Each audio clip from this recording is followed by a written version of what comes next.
J'ai mon deuxième cousin qui est décédé parce qu'il a pris un obus dans la tête et il n'y avait pas d'électricité, qui a été tué lâchement par le gouvernement israélien.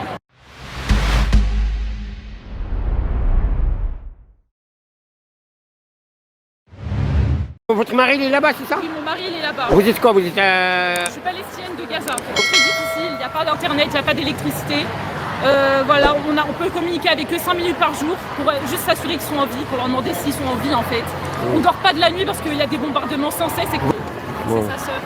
Ah, Elle est arrivée de Gaza il y a 1 mois. Alors, Ah, votre Gaza. Elle a vécu toute sa vie à Gaza. Alors c'est notre cousin, c'est le frère de ma cousine qui est médecin à l'hôpital El-Shifa.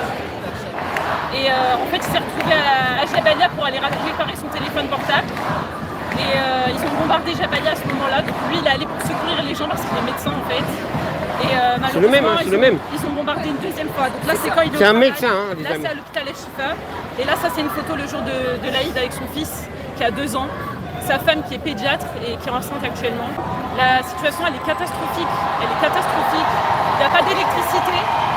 J'ai mon deuxième cousin qui est décédé parce qu'il a pris un obus dans la tête et il n'y avait pas d'électricité pour le soigner, il n'y avait pas de médicaments. On est face à un mur en fait, on ne peut rien faire.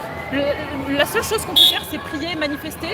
Et notre seul droit de manifester, il nous est enlevé par l'État français. L'histoire nous a bien appris qu'avec le génocide des Juifs, on ne voulait plus jamais que ça se reproduise. Plus jamais le moindre génocide de n'importe quel peuple. Et que chaque peuple a le droit de s'autodéterminer. Et au final, aujourd'hui, les médias ils sont silencieux et hypocrites face au génocide des Palestiniens. C'est une honte. Moi, j'ai honte de mon pays. Je suis née en France, mais je suis d'origine palestinienne et j'ai honte de mon pays. Et c'est pas les seuls, malheureusement.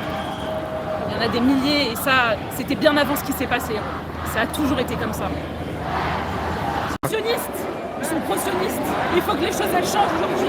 Il faut qu'aujourd'hui les choses elles changent et que le gouvernement de Macron il change parce que c'est un gouvernement de répression et ça c'est pas normal, il faut que ça change. Pourquoi il y a des manifestations sionistes qui sont autorisées et pourquoi les Palestiniens ils n'ont pas le droit de manifester?